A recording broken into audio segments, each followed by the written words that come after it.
What's up everyone, the day's finally upon us. I'm going to be building my very own custom mechanical keyboard. I'm going to be going through all the steps fairly quickly. This isn't going to be like an in-depth tutorial or anything, but we'll go through all the steps, we'll take a look at the complete build, and then we'll finish things off with a nice ASMR sound test. So first let's get into the specs. I went with Tealio V2 Switches. They're linear, which I've never used before, and I like the way they sound. We've got GMK Stabilizers, which are basically genuine cherry stabilizers sold through GMK, the Kbdfan low profile aluminum case in black, the Kbd67 Rev 2 Custom PCB. I went with an aluminum plate. We have these dual tone gray PBT dye sub keycaps, and all these switches and stabilizers will be lubed with Krytox 205 grade 0. I'm currently using a 60% keyboard, and since I do a lot of video and photo editing, I would really appreciate having my dedicated arrow keys back. So now let's get to building. Like I said, this is my first time, but I've been watching like some Teha types for a while now.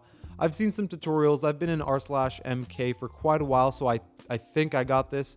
My goal really is to make something that doesn't explode and kill me. First, we're going to test our PCB using keyboardtester.com.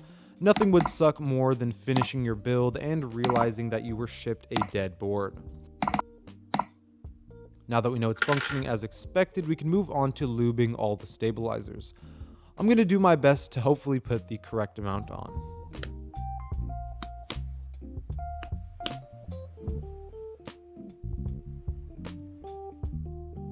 Okay, now let's go ahead and insert these bad boys into our PCB. And you see that stabilizer on the right that goes upside down?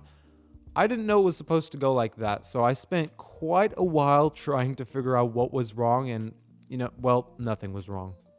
Next, I decided to lube all my switches, and oh boy, did this take forever. At first, it was taking me forever just to even open up the switches, but after a while, I was pretty dialed in. Even though it was very tedious, I actually thought it was kind of fun.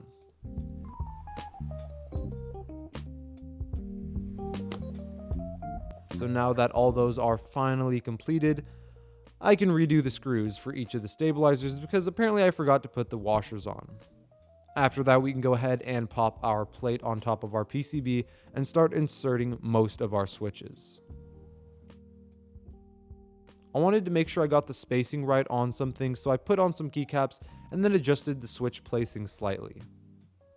Now we can finish inserting all of our switches into our PCB/plate combo. And now it's time for soldering. So I'm not going to lie, I was actually kind of scared at first. I have a 700-degree needle in my hand, and I've never done anything like this before, but I was confident that I could get the hang of it, and pretty quickly I did. Once you get going and understand what you're doing, it's not that hard. Also, I made sure to have a fan blowing across my workstation, as well as an open window nearby, just because you don't want to be breathing in those fumes that it's creating from the soldering. Now that we are done with that, we can quickly add the feet onto my casing.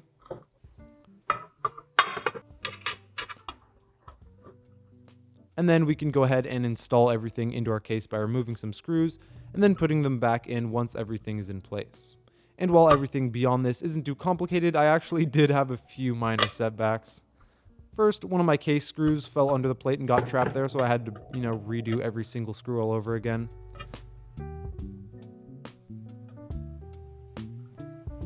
Then I continued to install all the keycaps onto all my switches, and I was happy with it. I plugged the keyboard in, started using it, and the spacebar wasn't working. Only the spacebar. So I thought, what could be the problem? And instantly my first thought was that maybe some of the solder was touching another section where a switch would be and nullifying everything. So basically I took off all the keycaps, I unscrewed everything, and resoldered the spacebar because indeed, like 0.1%, a tiny piece was touching a nearby thing, but thankfully that was the fix and everything worked just fine afterwards. Okay, so here is the final product in all its glory. I love how it turned out, and I'm pleased to tell you that nothing exploded. I think the color combination looks really good, and I love how this thing sounds.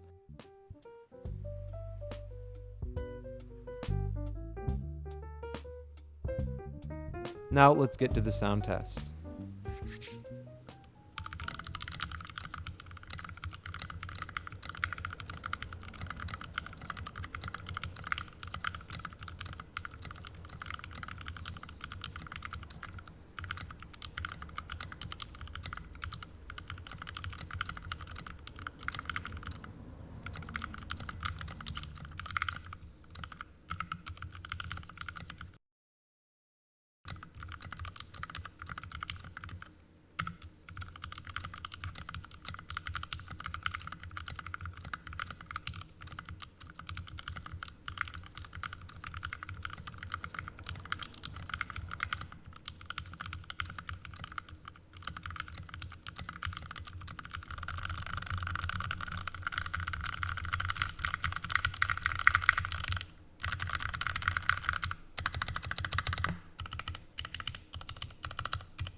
Thanks for watching. I'm hoping to make some more keyboard related content in the near future, hopefully some more builds and similar stuff, so let me know if you guys enjoyed it.